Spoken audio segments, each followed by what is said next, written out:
امرالله صالح خو پاکستان ته سخت او غاښ ماتونکی ځواب ورکړ. دا چې امرالله صالح تازه او نوې څرګندونو کې څه ویلي دي، پاکستان ته یې کوم اخطار ورکړی دی، ویډیو را سره تر اخره پورې وګورئ. ګرانو مینوالو السلام علیکم، وخت مو په خیر. د دولت جوړونکې ټاکنیزې ډلې لومړي مرستیال امرالله صالح د پښتون ژغورنې د غورځنګ په ملاتړ ویلي. د دغه غورځنګ د لویو غونډو په تړاو خپل د خوښۍ احساسات نشي پټولی.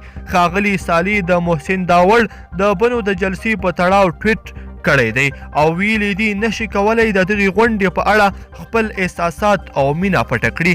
امرالله صالح دغه هیواد ته په کنایه ویلي چې دا باید یاد وساتي چې د پی ټي ایم په رامنځته کولو کې د ده هیواد هیڅ لاس نشته دی. صالح ویلي دا غورځنګ د سیند د مستو څپو په څیر روان دی چې هیڅ مصنوعیت او جعلي اړخ نه لري. امرالله صالح محسن داوړ ته ډاډ ورکړی دی چې موږ ټول لا ټک نه تر امو یعنې اکسوس پورې یو خلک یو.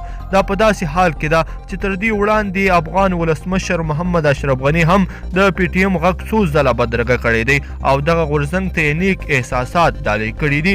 پی ټي ایم غورځنګ د پښتنو په سیمو کې او د ډیورن له فرضي کرښې دیخوا آزاد فعالیت او افغانستان کې د پاکستان د پوځ د ترهګریزو فعالیتونو مخنیوی غواړي او کلک مخالفت یې کوي.